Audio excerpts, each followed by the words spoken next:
ఒక చిన్న బాలుడు రాజు. ఒక మ్యాజిక్ గింజ. అది అతని జీవితాన్ని పూర్తిగా మార్చింది.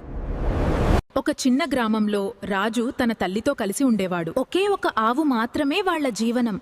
అది కూడా పాలివ్వడం ఆపేసింది. ఆవును అమ్మడానికి వెళ్తూ ఒక వృద్ధుడు అతనికి మ్యాజిక్ గింజలు ఇచ్చాడు.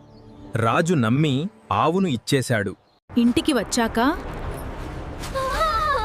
డబ్బులు కావాలి, గింజలు కాదు.